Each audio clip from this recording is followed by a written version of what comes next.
Trauma Therapist Podcast, episode 559.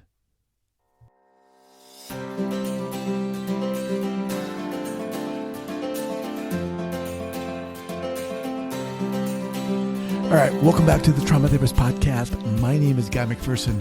My mission is to raise the awareness of trauma and to support and inspire new trauma therapists just starting out on the trauma-informed journey.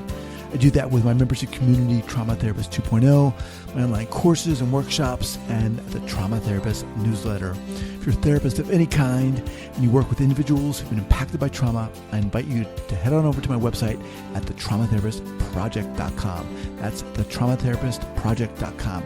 All right, let's get started. Are you ready? I'm ready. All right. Jen, you ready? Yeah, I'm ready. Okay. All right. So 5, 4, 3, 2, and 1. All right, folks, welcome back to the Trauma Therapist Podcast. Today, I am very excited to have two people on the podcast, Jen Fiser and Ed Levy. Welcome, both of you. Thank you. All right. So, hey, Jen. So I will start. I'll read Ed's bio first. And actually, let me read Jen's first. And then, Ed, I'm going to read yours, and I'll have you fill in there. So Jen is, she's most recently been the clinical director at Innate Path, a Denver-based psychedelic psychotherapy clinic specializing in PTSD for 3 years. She was instrumental in developing the model of psychedelic psychotherapy used at the clinic, model utilizing the healing pathways inherent within the embodied subconscious. Jen leads an experiential cohort-based model of training through Innate Path for professionals who are working or are interested in the field of psychedelic therapy. The main goal of the training is to deeply engage each practitioner in their personal process as a foundation of the knowledge needed to be an effective psychedelic therapist. Ed, who was a client of Jen's, was born in Brooklyn originally. He says that there were 3 more moves to different suburbs of New York City and finally back to Manhattan, where he lived away from his family. He found Vermont, sought sanctuary there for many years. He's recently divorced. 3 months ago, he moved from Centennial, Colorado, and recently moved to Boulder. Now, I'll stop there, Ed, and let you kind of orient us. You reached out to me a few months ago. Yes. And you were excited about what you wanted to share. You said you thought maybe bringing on Jen, who was your therapist at the time, would be a good idea. So let's start by sharing with our audience why did you reach out to me? All right. I reached out to you. Well, first of all, I found your website and I was very impressed. And I wanted to reach out to people who are in the situation that I was in, which is deeply into PTSD. And there are two things. I want to be known, and I want to help other people who are about to end it. Because when I came to Jen, I was vacillating between suicide and not suicide. And that went on for days. And then I found her and her clinic, which ultimately saved my life. My PTSD started in my childhood, which is usual, I think. I had a violent father. I had a mother in her description, which was, maybe I loved you too much, and which extended to her taking physical liberties with me and my body that were totally inappropriate. And she did that until I was about 12 years old. I hid behind my mother to be protected from my father. My father was an alcoholic. He was very violent. He used to refer to me as it or the thing. Yeah. And so, were you going to say something? No, I just said, wow. I mean, geez. So I grew up, it's like they nurtured me to fail. And I was humiliated in the 3rd or 4th grade by a teacher who told me that I was dumb in front of the whole class. And as I've found out over the years, that's when I shut down to going to school. And I dropped out of school in the beginning of the 11th grade. And what that was about was I was scared to death that I might be called on, and then everyone would know I was dumb, like when the teacher told me I was dumb. Right. So so let's jump ahead. So the trauma in my childhood, the next major trauma was when I was in my early 20s. I was in Israel as a tourist. I was feeling suicidal then. I was alone. I've had very little connection with people most of my life. And so I was feeling suicidal once again. I climbed the Golan Heights. I was captured by the Syrian army. I was blindfolded. I never saw the light of day after that for 19 months. They took me to a prison in Damascus. They put me in solitary confinement for 19 months. Mm. And I just deteriorated from there. Excuse me, Ed, what age were you at that point? 22. Okay. Let me, I want to stop you there with all due respect. I want to bring Jen in here. I want you to share why you reached out to Jen. I mean, you, and correct me if I'm wrong here, you knew that the therapy that she was doing involved psychedelics, or Yes. did you not? Okay. Yes, I did. Okay. Had you had experience with those before reaching out to her? No, I mean, I was doing psychedelics when I was a hippie. Okay. But I hadn't done anything since then. Okay. So what was your reason for reaching out to her, knowing that was one of her modalities? All right. As I said before, I was vacillating between suicide and not. The times when I wasn't vacillating, and I thought maybe there's still help for me. So I found Jen online, and in fact, I talked with Saj, who you know, and he was very welcoming on the phone. And I'm afraid of men, and because of my dad. By the way, just to digress for a moment, I was molested by a doctor on 2 different occasions when I was 4 years old.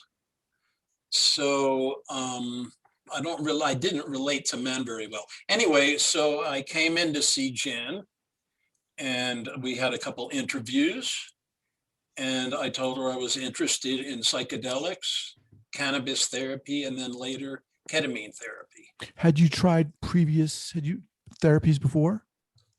I had been in and out of therapy since I was 14 years old. Okay. So at this point, when you reached out to her, like you said, you were on the verge of committing suicide. It sounded like you were desperate. Yes. Okay. So yeah, Jen, let me add a little into that. Ed has a similar story to a lot of people that showed up in our clinic, that they had tried many different types of therapy, anything from CBT to electroshock therapy to somatic experiencing to EMDR.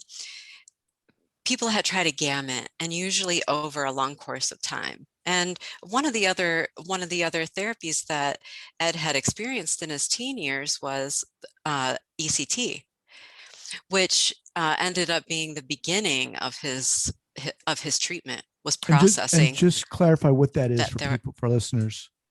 Electroshock therapy. Okay. Yeah. So, and then Ed had spent many years in the church running groups for men, which was also a type of therapy. And that had disintegrated because of some, problems in the church, and he had lost that as well. So by the time he ended up at Innate Path, he was 79 years old, had tried everything under the sun, and was really just ready to try one last thing that may still, like, here's this new thing. It has a potential. I'm going to try it. Yeah. Okay. And so how many years ago was that when you walked into her office, Ed? I think it was a little over a year and a half, Okay. almost 2 years. Ed, would you mind moving your microphone a little closer to your mouth? Sure. Yeah. How's that? A little more. Yeah. There you go. Is that a little better? It is better. Thank you. Oh. Yeah. All right. Okay. So Jen, give us some perspective into your approach. What were you thinking as a therapist when you started learning more about Ed's story? Yeah. So, our model was specifically to treat PTSD with psychedelics. And it was based on using the subconscious, using the psychedelics to actually get really reliable, quick access to the subconscious, and therefore the way in which the memory is stored, the way in which the threat's stored in the body, the way in which the memories are stored in the body. That's our approach. And we were doing weekly sessions at pretty low doses, which is considered a psycholytic model. It's not big doses of psychedelics where you have, and enlightened experiences that give you the 30,000 foot view and it changes your perception of the nature of reality. This is more low doses on a weekly basis that give you access to your body, to your memories, give you resource, and allow you to process through what you're holding on to. Specifically, excuse me, what were you using? You said psychedelics. So at the clinic, clients were using cannabis or ketamine. And Ed started out using cannabis because that felt safest for him. And he used that for about, 6 months, 6 to 8 months, something like that. And then switched over to ketamine when he had, really developed a sense of trust in the process, a sense of trust in his body and himself. And our relationship was safe enough. He went into what he thought was a deeper end of the pool with the ketamine. And I'll let him speak to that. But the idea is to allow what has been submerged, because often that's a big part. One aspect of the symptoms of PTSD is the management strategies, and they can be, make our lives very small when we've accumulated many over the years. And, PTSD gets worse over time as we accumulate triggers and we, try to avoid those triggers. So those management strategies can be crippling. And one of the management strategies is suicidality. Well, if I have to, I can at least kill myself, and that's a management strategy. So one of the beginning of therapy is about working with those strategies, just starting to make contact with them and allow them to release. And you can do that without psychedelics, but psychedelics help speed that process up. Then once those management strategies are starting to be set aside, then what they're protecting starts to emerge. Mm-hmm. And there's an innate healing mechanism to release those. Okay, so Ed, before we bring you in here, I just want to ask you one thing, Jen. So, and this for our listeners here, what is your role, the role of the therapist within the use of psychedelics? Because I don't want people to think that, okay, I'm going to smoke some pot and this is, I'm free. So what's the role of the therapist here? Well, the therapist needs to know the terrain. And what are the innate healing mechanisms and how to support them. They need to know that world, and they need to know it from the inside. And that's one of the reasons that we are running the training that we're running. Is it's very important for therapists to develop their own practice with their own subconscious and their own body, with the help of the medicines. And but the actual role of the therapist in the room is, in my opinion, very much like the role of a midwife. You know, when you go into support someone in giving birth, you're not doing it, you're not making them give birth, but you're supporting a natural process that's really big and innate and can be trusted. And you're just making sure they're safe, the room is comfortable, you are familiar with the process, you know when something needs, you know when to tell them to push, you know when to help them work through fear, help them ease fear, etc. Okay, thank you for that.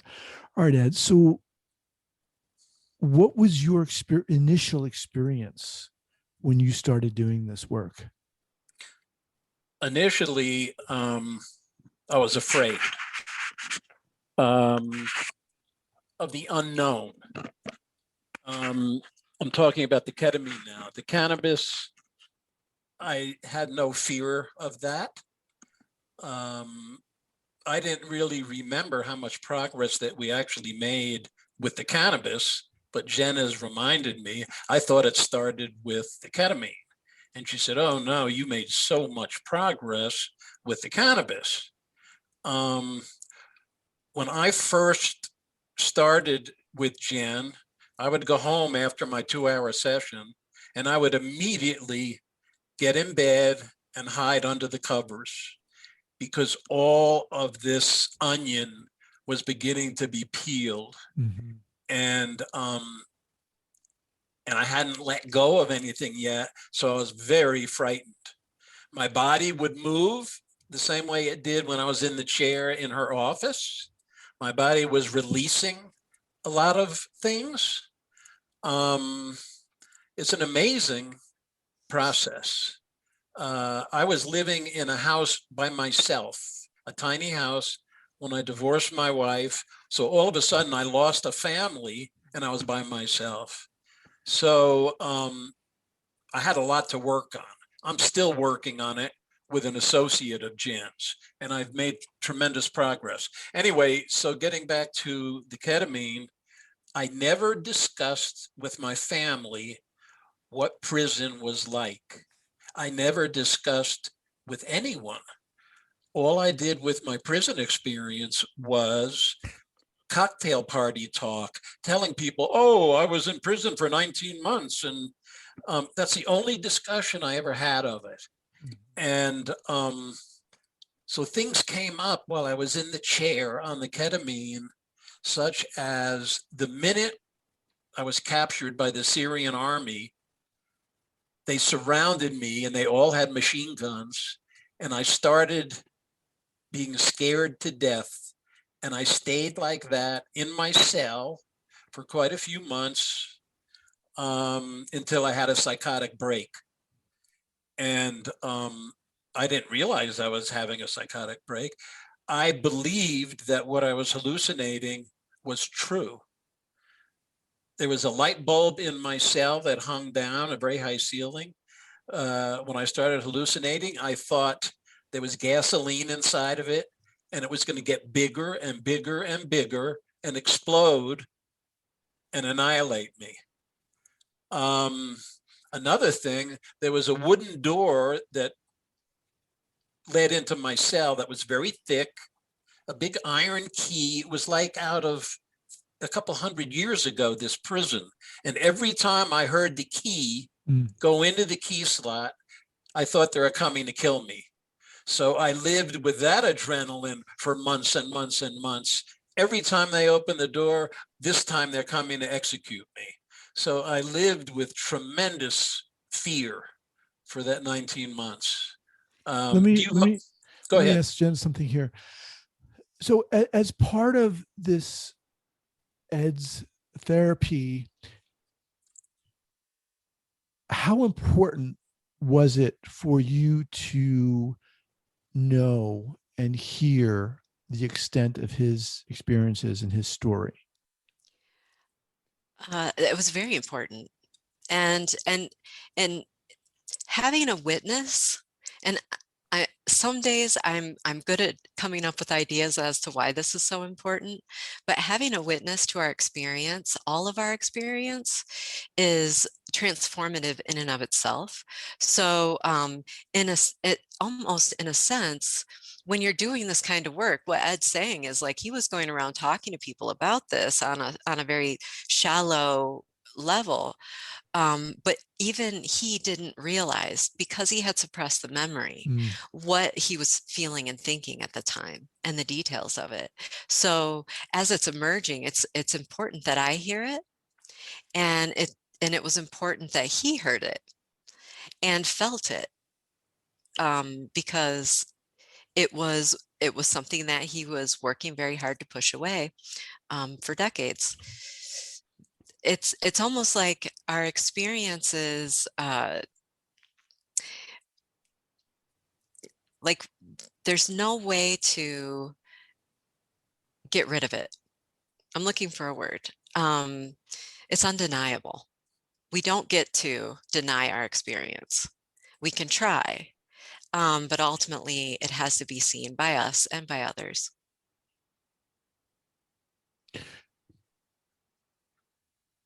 I'm assuming here that the experience of cannabis is less kind of quote intense than that of ketamine within this context. Well, that's what I thought. I don't Okay. know if that's true, Okay. but I felt it. It's not true, but a lot of people believe that. So ketamine seems like the deep end of the pool. It's actually not. I would say cannabis is a little bit more intense. Ketamine has a smooth sort of anesthetic quality that comes into play that makes it easier and less painful. Okay, so less uncomfortable. Okay, so those two elements were chosen for very specific reasons. What were those reasons? Why cannabis first, then ketamine? Oh, well, he chose cannabis first. I see. Okay. Because it seems safer. I see. Okay. And a lot of people do. A lot of people do. Okay. So Ed, let's kind of move on here. You start working, you shared how after your sessions you would go home and hide under the covers in fear. How did things progress for you? Walk us through a little bit. All right. For over a year, I rarely left my house. I have joint custody of my Bernese Mountain Dog with my former wife every other week. So when I had him with me, I could leave the house. When I didn't have him, I didn't leave the house. And over this time now, what's happened is I don't need to have him with me anymore, but I choose to have him with me because it's so much fun having a dog that you love so much. But I wouldn't go to a doctor appointment unless he was with me. Mm-hmm. I wouldn't go shopping unless he was with me. So he was my emotional support animal, and he took very good care of me. And then gradually I started to come out of this. I didn't associate with people for that time that I sequestered myself in the house. And I gradually now have made some friends. I've gone to a few seminars to broaden my mind. My goal is to understand what happened to me in prison and as a child, and what made me such an angry, lonely man. And I must say, I don't feel angry anymore. And the true Ed is I'm a lover of people, and I love animals, and I would love to be of help to people who were in my situation. I really want to give it away. Mm-hmm. You can notice by what he's saying, like the parallels. I was in prison, this was happening. I was at home, this was happening. I got home and I went and hid under the covers. I was hiding, in the corner of my cell watching this light bulb. There were parallels throughout the whole thing. And, Ed would come in the next week and he would say, I'm still hiding. And I would say something like, well, basically the goal was at a certain point, once we processed the lesser traumas, was to get him out of prison. And, that was the goal. And as soon as he processed that last piece, that was the scariest piece around prison, he moved to the city that he wanted to move to. He started talking to people, he started doing things, Wow. et cetera. Wow. That's pretty amazing. I mean, it's pretty inspiring too, Ed. And I really appreciate you sharing that story. I mean, just to hear what you've gone through and the work that you did to kind of, if I may, become alive again. I mean, that takes a lot of friggin' guts. And it's hard. It's hard friggin' work to do it. When you say that, it brings tears to my eyes because I was in so much pain and now I'm not.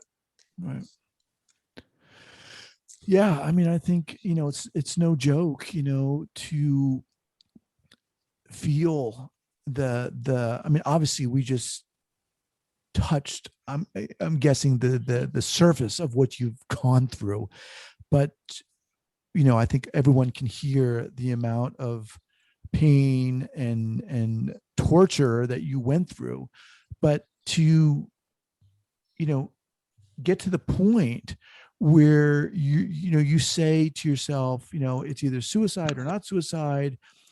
How did you actually get to the point where you were like, all right, I want to call this person, I need to get help? That even that in and of itself, I think is a courageous act, right? You took that step. Why did you do that as opposed to Killing myself? Yeah. I'm a survivor. I survived my childhood. I survived prison. I survived the divorce after being married for 40 years. Wow. And so the survivor took over, I think. At a point, the survivor said, you need help and you can get help. So as we kind of wind down here, and usually I ask about a go-to book recommendation, but I'm not going to do that now. I want you, Ed, if you would, to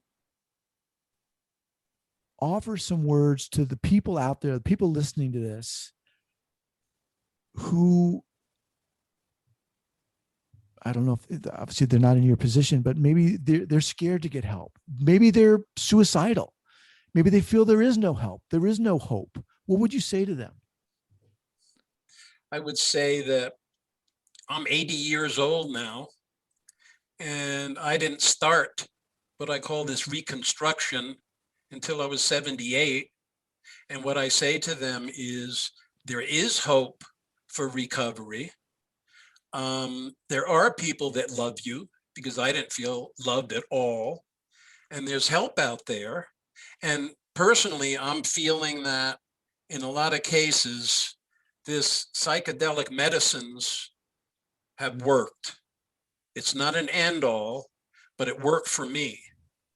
And I think it can work for you. If you're out there listening to this, I'm 1,000 times better than when I first met Jen. That's awesome. That's all right. And for you, Jen, I want to ask about, the trainings and so forth, but I want to ask you that same question. As a therapist, what would you say to people out there who I mean, Ed, it sounded like you were in a dire situation. You'd been Yes. through hell. I mean, what other word is there for what you've gone through? The uh, the accumulation of traumas. Um, what would you say, Jen? What would you offer to the listeners in terms of if they're wondering whether or not there is hope or help or how to get it? Mhm. Well, I'd say two things. One, this is one of the wonderful things about Ed and I getting to come on here and talk a little bit is that it, what Ed is showing is we can transform at any point in our lives. It isn't, it's not too late. Just because you've been holding on to something for a few decades or 5 decades or whatever, doesn't mean you can't still let it go.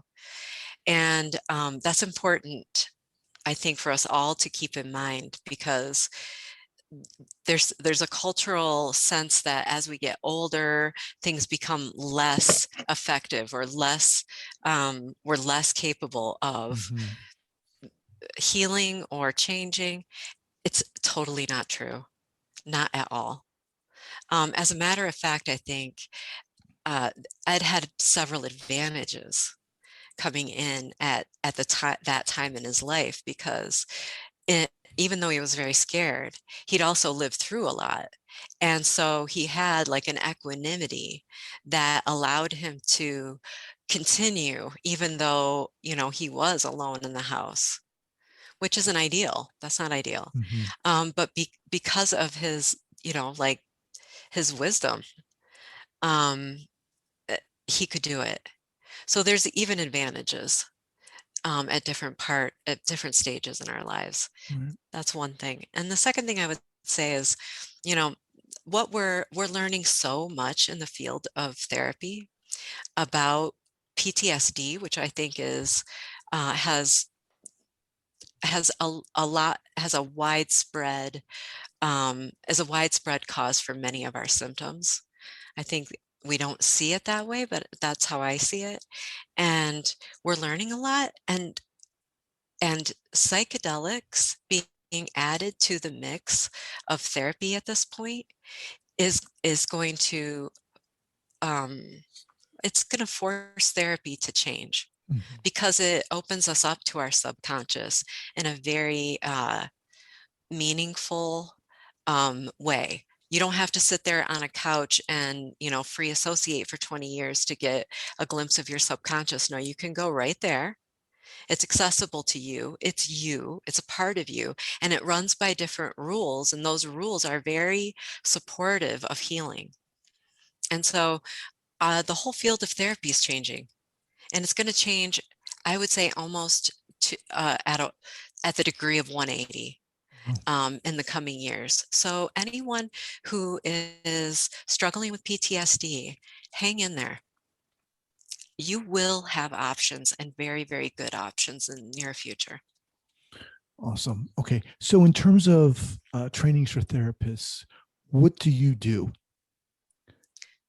Um, we run small groups right now locally. We're working on developing something that can be done partially remotely, but our whole program is to kind of talk about what we found working at the clinic. And so we go over like mind, body, spirit relationships. All of those are huge factors in the therapeutic healing.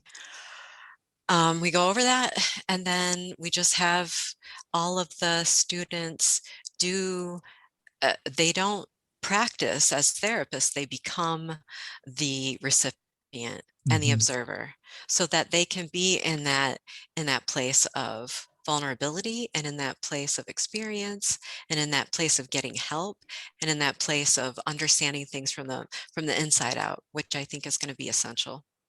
Okay. All right, Ed, what's the best way for people to reach out to you? Um, my phone number, I'm glad to give, is 720-339-6570. And my email is a little lengthy. It's Okay. Algon. But go ahead. I know. I'm just going to say I have that, and I'll include that All right, good. um, in the show notes. here at the traumatherapistpodcast.com. And Jen, how about for you? What's the best way for people to reach out to you? My email is jen@innatepath.org. Okay. Awesome. Simple. Well, look, I want to thank the both of you for doing this. Ed, I want to thank you for reaching out to me and emailing me and sharing your story, because it's super inspiring. Thank you very much, Guy. You're welcome. For having me. You're welcome. Jen, thank you as well. Thank you, Guy. All right. Appreciate Take care. it. You too. Bye-bye. Bye.